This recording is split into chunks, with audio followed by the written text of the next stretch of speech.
CAI's advice and resolution team often gets questions about making deductions from an exempt salary. Remember that an exempt is a salaried employee, simply meaning that they receive the same salary from week to week. Deductions are allowed, but those deductions are limited. For an example, if an employer has a sick pay plan and an employee has exhausted sick leave or has not yet accrued sick leave and they are out for a full day, you don't have to pay them for that day. Again, the key word is full day, so they must be out a full day. There is one exception to the full day concept, and that is if the employee is taking family medical leave. In that situation, you could treat them like a non-exempt. You would only have to pay them for actual hours worked, and that's in situations where an exempt employee is taking either intermittent leave or is working on a reduced work schedule. There's also a first and a last week exception. That is, if you have an exempt employee that begins work in the middle of the week, let's say they start on a Wednesday, you would only have to pay them Wednesday, Thursday, and Friday. So you would pay them 3/5 of their salary. The same goes for the last week. If an employee, again, we'll use the Wednesday as an example. If they work through a Wednesday, again, you're only required to pay them 3/5 of their salary. You would not be required to pay them for the Thursday and Friday in which they did not work. What about days off for personal reasons? If an exempt employee has exhausted all vacation and wants to take a full day for personal reasons, you would not have to pay him for that day. Again, the key word here is full day.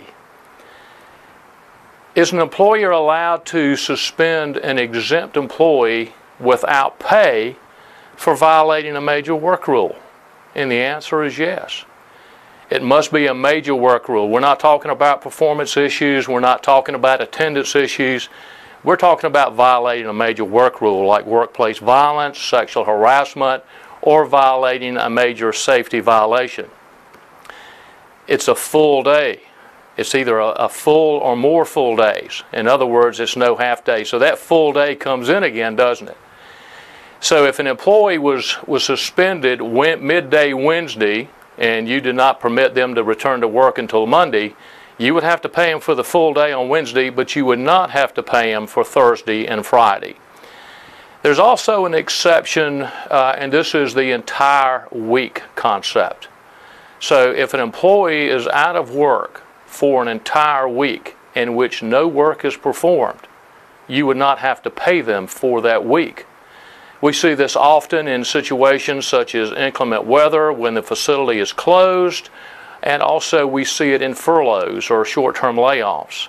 And again, no work must be performed. Now, in today's advanced technology, we obviously have text, emails, voicemails. So if you have an exempt employee that's responding to such, that entire work week exception goes out the window. They must not perform any work during that week.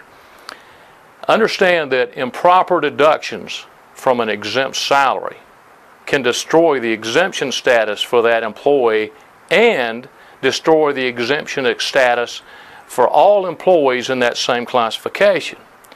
Deductions from an exempt salary should not be made to recoup monies from advanced vacation, tuition reimbursement, tuition costs, relocation costs, and the like. Deductions can be made, however, from an exempt's bonuses or commissions as long as the exempt employee acknowledges that such deductions can be made. If you have questions about deductions from an exempt salary or any other questions about wage hour regulations, please give CAI's Advice and Resolution a call